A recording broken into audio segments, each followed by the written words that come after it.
नमस्कार मित्र आणि मैत्रिणींनो. आजच्या कथेचं नाव आहे दादा हे लोक मला मारून टाकतील रे. असा शेवटचा फोन करणाऱ्या बहिणीच्या मृत्यूची बातमी आली तेव्हा भाऊ ढसाढसा रडला. कारण स्वरा, तुला किती वेळेस सांगितलंय माझ्याकडे पैसे नाही आहेत. किती पैसे द्यायचेत तुला? तुझ्या लग्नाला लाखो रुपये लावले, त्यानंतर गाडी दिली, धंद्याला पैसा लावला. आता कुठून पैसे आणायचे मी? तुझ्या आईबापाने इतका पैसा कमवून नव्हता ठेवला.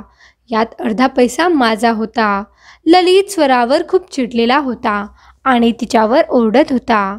स्वरा म्हणते, दादा मला माहिती आहे माझा नवरा आणि सासरची माणसं खूप चुकीची वागतायत.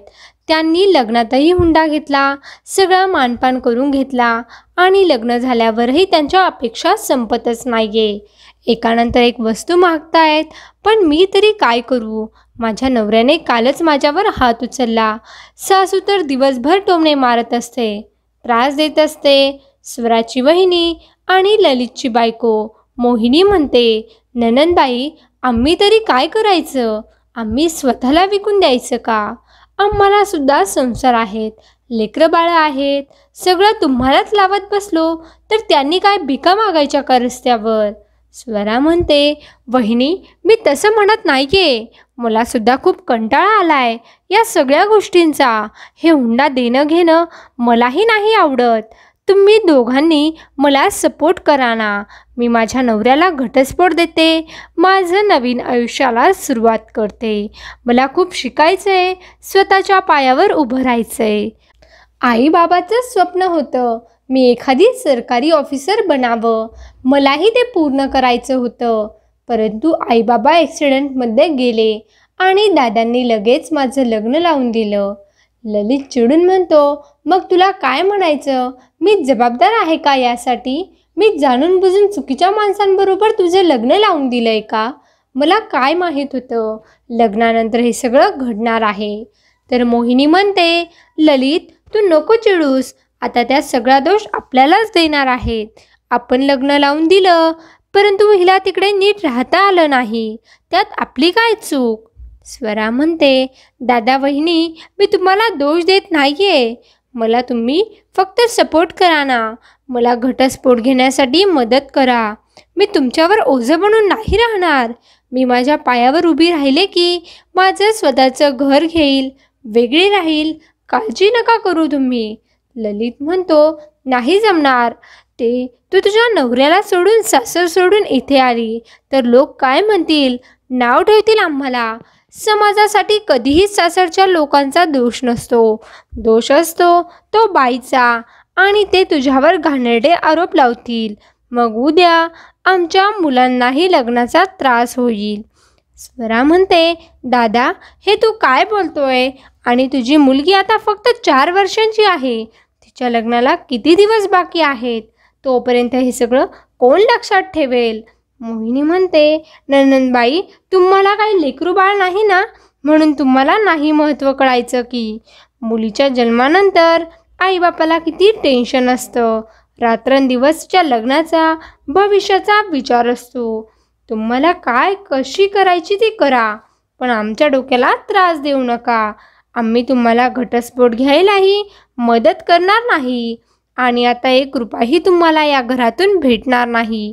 जा इथून. स्वराला खूप वाईट वाटतं. ती ललितकडे पाहते आणि म्हणते, दादा, तू तरी मला मदत कर. परंतु ललित तोंड फिरवून घेतो. स्वराला खूप वाईट वाटतं आणि ती तिथून निघून जाते. मोहिनी म्हणते, अहो, आता परत यांना 1 रुपया द्यायचा नाही. तुमची बहिणीवरची माया बस झाली आता, असं म्हणून ती आतमध्ये निघून जाते. त्याच रात्री ललित आणि मोहिनी हे दोघे झोपलेले असतात. ललितचा फोन वाजू लागतो. ललित उठून पाहतो तर स्वराचा फोन असतो. ललित फोन उचलतो आणि विचारतो, काय झालं? एवढ्या रात्री का फोन केला? स्वरा रडत असते आणि म्हणते, दादा, मला वाचव. मी येथे आले तर यांनी मला खूप मारलं. सासूबाईंनी सुद्धा माझ्यावर हात उचलला. म्हणाले, तू जर पैसा नाही आणला तर तुला जिवंत नाही सोडणार. दादा, हे लोक मला मारून टाकतील रे. वाचव मला. तेवढ्यात मोहिनी उठते आणि विचारते, काय झालंय? कोणाचा फोन आहे? ललित म्हणतो, स्वराचा फोन आहे. ती सांगतेय तिच्या नवऱ्याने आणि सासूने खूप मारलंय तिला आणि जीवे मारण्याची धमकी देत आहेत. मोहिनी रागारागाने ललितच्या हातातून फोन घेते आणि कट करते. ती म्हणते, नाटकं आहेत ही सगळी. त्यांना काही नाही झालं असेल. पैसे उकळवण्यासाठी प्लॅन बनवला आहे. झोपा गपचूप. ललितला सुद्धा असंच वाटतं आणि हे दोघे झोपी जातात. दुसऱ्या दिवशी सकाळी ललित नाश्ता करत असतो. त्याचा फोन वाजतो. ललित फोन उचलतो तर समोरून आवाज येतो, मी हवालदार पाटील बोलतोय. ललित म्हणतो, हो साहेब, काय झालं, बोला. हवालदार पाटील म्हणतात की तुम्हाला आत्ताच्या आत्ता हॉस्पिटलमध्ये यावं लागेल. एखाद्या लेडीजलाही बरोबर घेऊन या.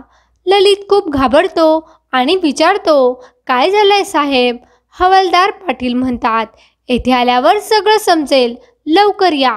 ललित मोहिनीला बोलावतो आणि म्हणतो, हवालदार पाटलांचा फोन आला होता.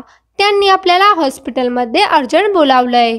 मोहिनीसुद्धा घाबरते आणि विचारते, काय झालंय? ललित म्हणतो, त्यांनी काही नाही सांगितलंय, फक्त अर्जंट यायला लावलंय. चल लवकर. हे दोघे लगेचच हॉस्पिटलमध्ये पोहोचतात. हवालदार पाटील या दोघांना शवागृहामध्ये घेऊन जातात आणि तेथे एका डेड बॉडीवरून चादर बाजूला करतात. तेव्हा या डेड बॉडीचा चेहरा पाहून ललित आणि मोहिनीच्या पायाखालची जमीनच सरकते, कारण ही डेड बॉडी चक्क स्वराची असते. ललित म्हणतो, साहेब, ही तर माझी बहीण स्वरा आहे. काय झालं हिला? हवालदार पाटील म्हणतात, काल रात्री त्या त्यांच्या राहत्या बिल्डिंगच्या छतावरून खाली पडल्या आणि त्यांचा मृत्यू झाला आहे. परंतु ही आत्महत्या आहे की कोणी त्यांना मारलंय याबद्दल अजून काही माहीत नाही. त्यांचा नवरा आणि सासू हे दोघंही गायब आहेत.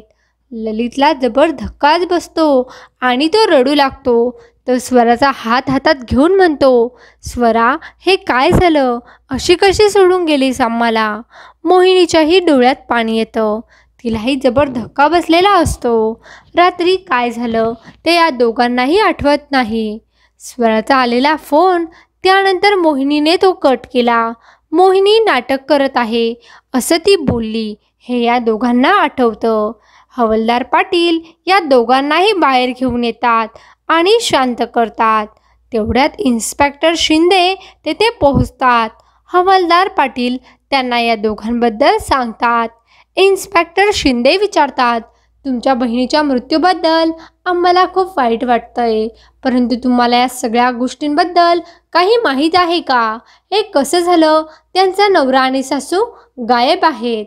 यावरून आम्हाला शंका येते. ललित इन्स्पेक्टर शिंदेंना सांगतो, साहेब, हे सगळं माझ्यामुळे झालंय. काल रात्री मला स्वराचा फोन आला होता. सांगत होती माझ्या नवऱ्याने आणि सासूने मला खूप मारलं. ते मला जीवे मारण्याची धमकी देत आहेत. तू मला वाचव. पण मी आणि माझ्या बायकोने तिचा फोन कट केला. तिच्यावर विश्वास नाही ठेवला आणि हे सगळं घडलं. इन्स्पेक्टर शिंदे म्हणतात, मला सगळं सविस्तरपणे सांगा. ललित म्हणतो, वर्षभरापूर्वी माझ्या आईबाबांचा ॲक्सिडेंटमध्ये मृत्यू झाला होता. त्यानंतर बहिणीची जबाबदारी नको म्हणून मी तिचं लग्न लावून दिलं. परंतु लग्न झाल्यानंतर तिच्या सासरची मंडळी तिला खूप त्रास देऊ लागली. हुंडा पाहिजे म्हणून पुन्हा पुन्हा मागणी करू लागली. सुरुवातीला मीही अनेक वस्तू पुरवल्यात, परंतु त्यांच्या मागण्या काही कमीच होत नव्हत्या. अनेक वेळेस त्यांनी स्वराला मारलंही होतं. काल स्वरा घरी आली होती आणि म्हणाली की ते आणखीच पैशांची मागणी करतायत. एकतर पैसे दे, नाहीतर मला घटस्फोट घ्यायला मदत कर. पण मी या दोन्हीही गोष्टीसाठी नकार दिला आणि तिला सासरी परत पाठवून दिलं. रात्री उशिरा तिचा फोन आला होता. म्हणत होती, दादा, मला वाचव, नाहीतर हे लोक मला मारून टाकतील. पण आम्हाला तिच्याशी कोणताही संबंध ठेवायचा नव्हता. तिची कटकट नको होती म्हणून आम्ही तिचं काही ऐकून घेतलं नाही. आणि आज सकाळी हे सगळं घडलं, असं म्हणून ललित ओक्साबोक्शी रडू लागला. इन्स्पेक्टर शिंदे म्हणतात, सावरा, स्वतःला या सगळ्या प्रकरणावरून असं दिसतंय की तिच्या नवऱ्याने आणि सासूनेच त्यांना मारलं असेल. आम्ही त्यांचा शोध घेतोय. पुढील प्रोसिजरबद्दल तुम्हाला हवालदार पाटील सांगतील, असं म्हणून इन्स्पेक्टर शिंदे तिथून निघून जातात. माझ्यामुळेच माझ्या बहिणीचा जीव गेला, ही भावना ललितला झालेली असते. त्याला लहानपणीचं सगळं आठवतं. आपण बहिणीला कसं दूर केलं, त्यामुळे तो खूप रडत असतो. मोहिनी त्याला सावरण्याचा प्रयत्न करते, परंतु ललितला तिचाही खूप राग आलेला असतो आणि तो मोहिनीला दूर लोटतो. 2 दिवसानंतर पोलीस स्वराच्या नवऱ्याला आणि सासूला शोधून काढतात. हे दोघे कबूल करतात की ललित आणि मोहिनीने फोन कट केल्यानंतर स्वराच्या नवऱ्याला खूप राग आला होता आणि या दोघांनी मिळून स्वराला मारहाण केली आणि गच्चीवरून खाली ढकलून दिलं. पोलीस स्वराच्या सासूला आणि नवऱ्याला अटक करतात. त्यांच्या विरुद्ध केस चालते आणि या दोघांनाही जन्मठेपेची शिक्षा होते. तर दुसरीकडे ललित आणि मोहिनी हे दोघे कधीही स्वतःला माफ करू शकत नाहीत. ललित आयुष्यभर या दुःखात राहतो की त्याला बहिणीचा जीव वाचवता आला असता, परंतु त्याने असं नाही केलं. तर मैत्रिणींनो आणि मित्रांनो, कशी वाटली आजची कथा नक्कीच कमेंट करून सांगा आणि अशाच नवीन नवीन कथांसाठी आमच्या व्हिडिओला लाईक करा, शेअर करा आणि चॅनलला सबस्क्राईब करायला विसरू नका. धन्यवाद.